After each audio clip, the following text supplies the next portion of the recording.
Hello बच्चों, मैं हूं मिसेस नीतू और आज के इस वीडियो में हम जानेंगे विद्युत शक्ति क्या होती है। तो इसकी परिभाषा हम देखते हैं बच्चों। किसी विद्युत परिपथ में कार्य होने की दर को विद्युत शक्ति कहते हैं। या दूसरे शब्दों में, किसी विद्युत परिपथ में विद्युत ऊर्जा व्यय होने की दर को विद्युत शक्ति कहते हैं। बच्चों, जब किसी विद्युत परिपथ में स्रोत लगाया जाता है तो इलेक्ट्रॉन ऋणात्मक सिरे से धनात्मक सिरे की ओर गमन करने लगते हैं। इस विद्युत स्रोत के द्वारा इलेक्ट्रॉनों को ऋणात्मक सिरे से धनात्मक सिरे में चलाने में जो कार्य किया जाता है, वह कार्य उस परिपथ में विद्युत ऊर्जा के रूप में व्यय होने लगते हैं। तो बच्चों, सबसे पहले हम ये किया गया कार्य ज्ञात करते हैं और उसके अनुसार फिर हम विद्युत शक्ति ज्ञात करेंगे। तो बच्चों, सबसे पहले किया गया कार्य ज्ञात करते हैं। यदि विद्युत परिपथ में V विभव लगाया जा रहा है, जिससे कि V विभव अंतर लगाए जाने पर I धारा T समय के लिए प्रवाहित हो रही है, आवेश की मात्रा Q है, तो सूत्र अनुसार उस परिपथ में आवेश मतलब इलेक्ट्रॉनों को ऋणात्मक सिरे से धनात्मक सिरे की ओर चलाने में किया गया कार्य होगा W बराबर V इंटू Q। और बच्चों, हम जानते हैं आवेश की मात्रा होती है धारा इंटू समय। अब इस मान को मैं यदि W के मान में रखूं तो मुझे कार्य कितना प्राप्त होगा? W बराबर V, Q के जगह मैंने मान रखा है IT। यह किया गया कार्य ही उस परिपथ में विद्युत ऊर्जा के रूप में व्यय होगी।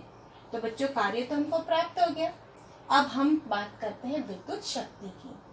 तो बच्चों, अभी मैंने आपको बताया शक्ति, विद्युत शक्ति का फॉर्मूला होता है शक्ति बराबर किया गया कार्य किसके द्वारा? विद्युत स्रोत के द्वारा अपॉन समय।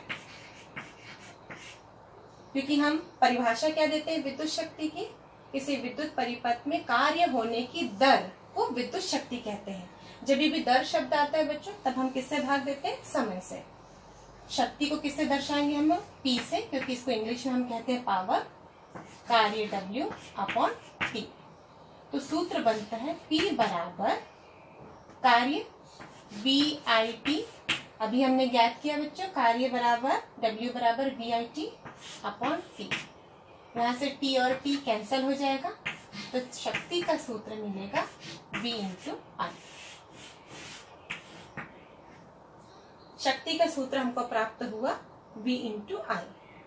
बच्चों, इस सूत्र को हम लोग दूसरे रूप में भी कन्वर्ट कर सकते हैं। ओम का नियम हमारे पास है। ओम के नियम के अनुसार क्या होता है बच्चों? ओम का नियम V is equal to IR। किसी चालक तार के सिरों के मध्य लगाया गया विभव अंतर V बराबर प्रवाहित होने वाली धारा और उस तार का प्रतिरोध। अब इसी सूत्र में मैं V बराबर IR रखूं तो मुझे शक्ति का दूसरा सूत्र प्राप्त होगा। V के जगह मैं रख रही हूँ IR और ये I तो पहले से ही है, तो शक्ति का तीसरा सूत्र मेरे पास, दूसरा सूत्र मेरे पास हो जाएगा I स्क्वायर R।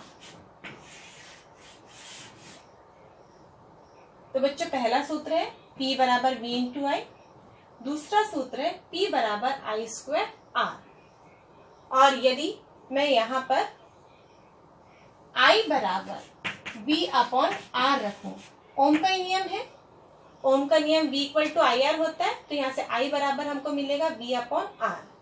तो यही सूत्र बन जाएगा P बराबर I के जगह मैं लिखूंगी V अपॉन R और यहाँ R, I के ऊपर वर्ग है तो यहाँ पर भी वर्ग लगा देती हूँ। तो P बराबर मुझे मिलेगा V square upon R square into R। अब एक एक R कैंसिल हो जाएंगे तो मुझे मिलेगा P बराबर V स्क्वायर अपॉन R। ये बच्चों शक्ति का तीसरा सूत्र। जैसे जैसे आवश्यकता होती है हम शक्ति के तीनों सूत्र को इस्तेमाल करते हैं। इसमें विभव अंतर और धारा से संबंधित पावर बताया है बच्चों। इस सूत्र में आप देखोगे तो धारा और प्रतिरोध है, और इस सूत्र में हम देखेंगे तो बच्चों विभव अंतर और प्रतिरोध है। तो शक्ति के 3 फॉर्मूले हैं जिसको हम देखते हैं। तो बच्चों इस प्रकार हमने शक्ति के 3 फॉर्मूले ज्ञात किए। पहला है P बराबर V इंटू आई, दूसरा है बच्चों I स्क्वायर R, और तीसरा है V स्क्वायर अपॉन R। ये तीनों ही शक्ति के सूत्र हैं जो अलग अलग सिचुएशंस पे इस्तेमाल किए जाते हैं। अब बात करते हैं बच्चों शक्ति के एसआई मात्रक की। शक्ति का एसआई मात्रक होता है वॉट।